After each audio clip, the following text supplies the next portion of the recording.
The following episode of Dad vs. Daughter was made possible by a contribution from Unexpected Games. Hello and welcome to another episode of Dad vs. Daughter. I'm Tim the Dad, and I've got my little man in black Funko here from Westworld because I'm going to be talking about a Western theme game, and that is 3000 Scoundrels from Unexpected Games. Now, at first glance, I thought this was going to be a card crafting game. The 3000 actually represents the 3000 different combinations that you can have for the Scoundrels. So what I'm going to do is I'm going to give you an overview on how the game is played, and then I'm going to come back and I'm going to tell you what I think. So check it out.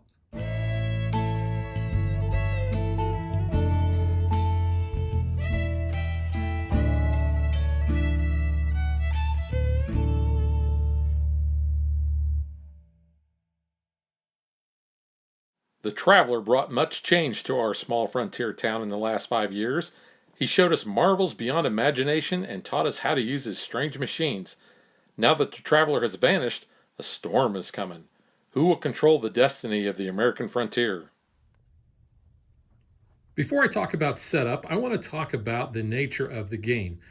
3000 Scoundrels comes from all the different permutations that you can have between jobs, which are these cards that have basically a colored sleeve and a transparency card that's put in there, and a trait. And the trait, you'll see that when you slide these together, you're going to put the trait behind the job, just like this, and you will basically create a unique type of card. This one says on a 2, you're going to send one of your henchmen to jail and you're going to gain $6. Now, in order to recruit this scoundrel to work for you, you are going to have to pay the cost over here. Now, you'll notice that there are actually no dollar bills there, so he would actually be a free one, but based on the combination of the card, you can see that some things get covered up. So if he goes with another type of job, then he might cost $1, but you can see that that actually gets covered up here. So he is free.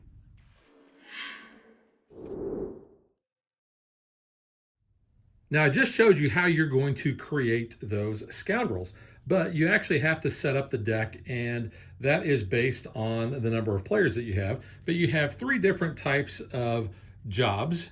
You can see they're color-coded, so you have green, purple, and black. And there are not an equal number of those. There's like 22 black, there's even less purple, and even less green. And based on the player count, that's going to tell you how many of those that you are going to use. And that is also the same with the trait cards. There's actually 2 levels of trait cards. There's level 1s and level 2s. And you can see that this has a bunch of different variables there. You can see between the different costs and stuff that I showed you earlier. And you also have level 2 cards that have a red back, and you can see those there as well. Now, like I said, based on player count, that's going to be how you're going to set up that deck. So you can see for the traits, in a 2-player game, you're going to use 14 blue, which are the level 1s. Those are always going to be on top. And regardless of the player count, you're always going to use all of the red cards because there's only 10 of those. And then it tells you how many of the jobs that you are going to use. You'll also put the green ones on top, followed by the purple and then the black. So after we've done that, the first thing we're going to do is we are going to populate the saloon with 3 scoundrels.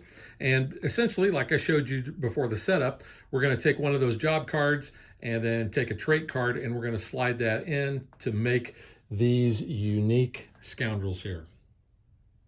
Next, we have the safes, and the safes are going to go in 3 different spots on the main game board. We have the depot, we have the estate, and then we have the laboratory. So we're going to shuffle the cards based on their color, and that's going to tell us where we're going to put those. So you can see the depot is red, the estate is kind of gray, and the laboratory is blue. We're always going to have 1 card left over, and that's just going to be placed next to the board. That's so we don't have perfect information about what we have out here. Each of those sections has this little wheel here, and that shows the breakdown of the value of the safes there, because that's how we're going to get our points. So you can see the depot has 1 5, 2 3s, and 3 4s. The estate has a 6, 2, 2 3s, a 4, and a 5. And then the laboratory has a 7, 2 twos, a 3, 4, and a 6. The next thing each player is going to do is they're going to basically choose a leader. There's 4 different colors. There is yellow, red, blue, and green. And they're going to get this player sheet. And I do want to point out that the back of this kind of tells a little story. I thought that was a nice touch. And I'll talk more about that in our review. So you can see each player is going to get 7 poker cards ranging from a 0 to a 6. And these are based on player colors. So the red gets hearts. The green player gets clubs, blue gets spades, and yellow gets diamonds. Each player is going to get these bonus ability cards, and they're going to choose one, and they're all different based on which character you choose. They're going to choose one, and the one that they don't choose just gets returned to the box. The one that they do use is just going to go up here on their player board, and then they'll be able to have that ability during the game. Each player is also going to get 7 of these tokens. Then these are going to be used to mark the safes out on the board. And these are double-sided, so you can see we have 2s and 3s, we have 4s and 5s, and we have 6s and 7s. And I'll talk more about these during the gameplay. Each player is also going to start with 3 henchmen, but one of those is going to start in the jail. Now these are going to be used in order to call bluffs, and I'll talk more about that in gameplay. Each player is also going to start with $4. Everyone's marker will begin on 0 on the reputation track, and they will get a player aid card here that talks about the way the rounds play, and I'll talk about that in the gameplay. But they're going to take their deck of 7 cards, they're going to shuffle these up, and they're going to draw a starting hand of 4 cards, and then the other 3 will be in a draw deck. And that is all you got to do for setup.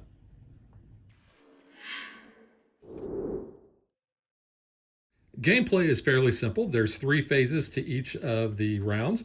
So you can see we have a plan, we have a use abilities, and then we have hire scoundrels or use the sheriff's office. So the plan is nothing more than playing a poker card face down in an empty slot on your sheet. So essentially what that means is those 4 cards that we had to start with, and you can see these are the cards that I have. You can pick any one of these cards that you want. It doesn't matter if it matches the spot that you're putting them in, because you can see on the board here, we have 1, 2, 3, 4, and 5, and the 6 you'll see is red. That's because we don't have any innate abilities like we do with ace through 5. Also with the 0, we don't have that either. And that's where bluffing comes in. So when you have a 0 card, because there is no 0 slot, that is considered a bluff, which in this game means that you're placing a card that doesn't match the value that you have on the spot on the board where you're placing that. So let's say I decide to place this 0 card. I'm going to place it face down, and let's say I'm going to place it on the number 4. And I tell everybody, hey, I'm playing a 4. Now, I can go about my turn, and if I have any scoundrels here that have the number 4 on there, I can actually fire those abilities off and use those. And I also have this innate ability that says I get to gain $4. And I can use those in any particular order that I want, or I can skip those. I don't always have to use the abilities, but really there's no reason why you wouldn't. Now, as long as it's my turn and I am doing those and the round is not over, any other player can say, well, I don't believe you. They can take one of their henchmen and they can place it on my card. Now, you can only ever place one of your colored henchmen on any one other player's card. So the green player couldn't put another henchman there. However, on my next card, they could put a henchman on it or on another player's card. But with you only having 3 henchmen, you've got to pick and choose when to use those, and you're going to start with one of those in jail. So let's talk about the abilities that we have on the board. So if you play an ace or a 2, you're going to be able to scout a safe at a site, and then you're going to mark it. And what that means is you are going to be able to look at any of the safes in any of these areas. So let's say I just decide to choose that one, and I can see, hey, we've got a picture window here. Looks an awful lot like a TV, right? it's going to be worth 3 victory points at the end of the game. And then I'm going to place that back out in the same spot. And then I'm going to take one of my marking tokens, and then I'm going to place it on there. Now, this is where a little bit of the bluffing comes in, because I might want people to think that that one is worth more than it is. So I'm going to throw a 7 on there. And now everybody thinks that, ooh, that's maybe a 7. That could be worth something. Or I could throw them off and go the other direction and put a 2 on there. That's going to be up to the player and what they want to use for a strategy as far as what number they want to put on there. But if this safe is ever stolen and you have a spot up at the top for 3 safes, if that token matches the number of points on the card, these are tech points, then this is going to be worth an additional tech point. Now you can see here a 7 does not match a 3, so it would not be giving any bonus points. Essentially what you're doing is you're using that 7 to throw people off the scent. A 3 is just kind of, middle of the road points. So you may want somebody to try to grab that one or waste time verifying that it's, a 7 or not on there. So you can do that ability either with the ace or the 2. The 3 is going to gain you $3, and I talked earlier that the 4 will gain you $4, and then 5 is steal a safe from a site. So that is not actually looking at the safe or marking it. So someone could take that ability and say, well, hey, they put a 7 on this safe. I'm going to go ahead and steal that. When you steal a safe, it's going to go up here on the top part of your player board, and you can never have any more safes than the number of days that you have. So you can see at most you're only going to be able to have 3. But if we're only playing in the first day, I can only keep 1 safe. Now, I could take another safe and then I could basically discard this one back to the board. And when you do that, you got to make sure that you discard any of the tokens that were on there and they go back on the safe on the board as well. Now you'll notice the 6 does not have any abilities above that. That's because the majority of the Scoundrels will have a 6 that actually triggers their ability. So essentially that was the plan and the usabilities, if I had any out there. Now we move on to hire Scoundrels or use the Sheriff's Office. So we can hire any of the 3 Scoundrels that we have up here based on how much money we have. We are starting with $4, so the only player or the only Scoundrel that I could buy is the Corrupt Photographer because he costs $4. So I would pay the $4 to the bank, and then I would place him anywhere on these 5 open spots on the board. Doesn't really matter where I place him, and I'll just place him right there.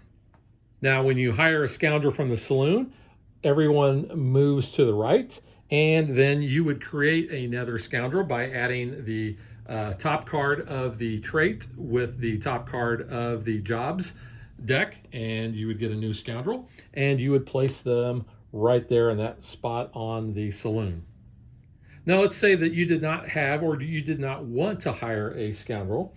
What you can do next is you can use the Sheriff's Office. Now the Sheriff's Office has several options that you can do. You can either sell information, which means you're going to gain $2. You can post bail, which means you can spend $2 to free 1 henchman, or you can spend $4 to free 2 henchmen because your other henchman may get there. They do point out in the rule book that it doesn't have to be your henchman, although why you would want to pay to get someone else's henchman out, I have no idea, but you do have that option. You can bribe the sheriff, but you can only do that on the final day. And I'll talk about what that means here in a minute as far as the days go. But when you use the Sheriff's Office, then you have to discard the rightmost Scoundrel from the saloon. Then you get to choose one of those options. So the far right is going to fall off, and then you'll put a new Scoundrel together and put them in the saloon. So I mentioned the second phase is we're going to use abilities. So if I played an ace or a 3, or essentially did I play a card into either the ace slot or the 3 slot, then I would be able to kick off this ability. Again, it doesn't mean that that card that I placed was an ace or a 3. I just said it was. So if I place a card there, then I'm going to be able to fire off his ability. Some of these have abilities when hired. That means that's when you purchase them from the saloon and you add them to your board. You can also, if you ever run out of space on your board, essentially you can replace one. So let's say that my board was filled. I hired the photographer and wanted to place him on my board. Then I basically kick one of the guys out, or one of the scoundrels out, to the discard pile, or I can even discard the scoundrel that I just got. But some of these will have additional triggers.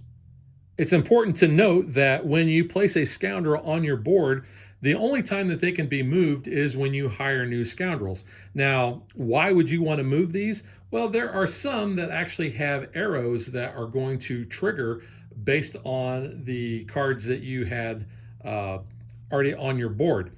So there may be a reason why you would want to rearrange your scoundrels at that point. Those things are called responses.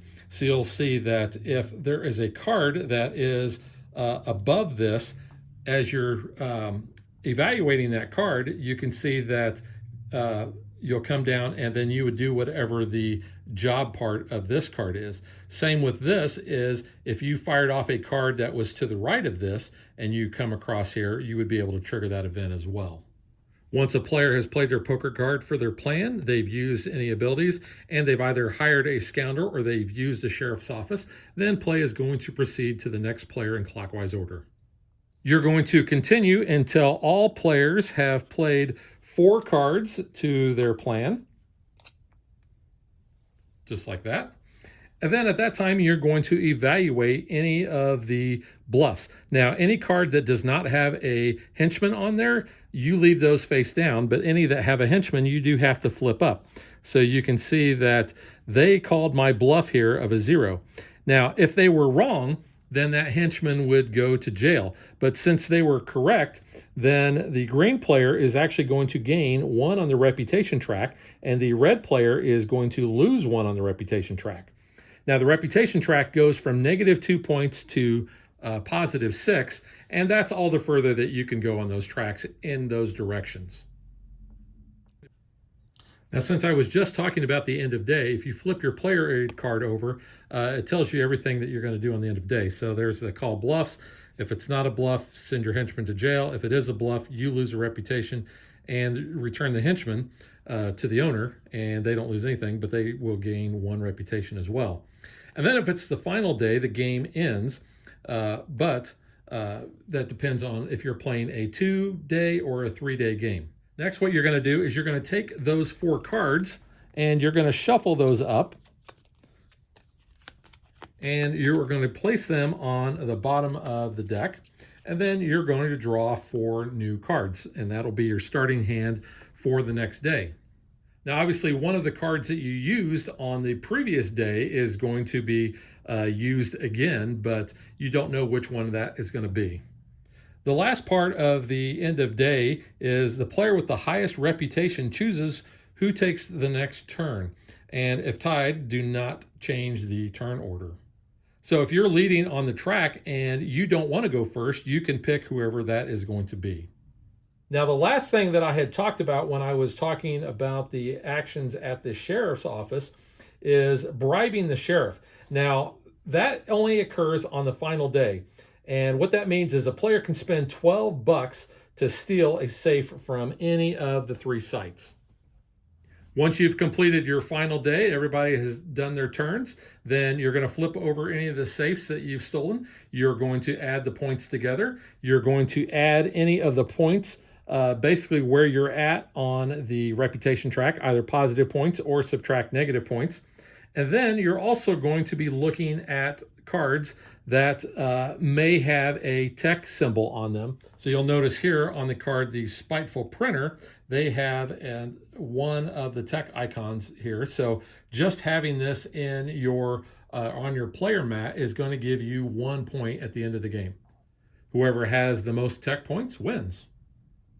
So now let's get to what I think.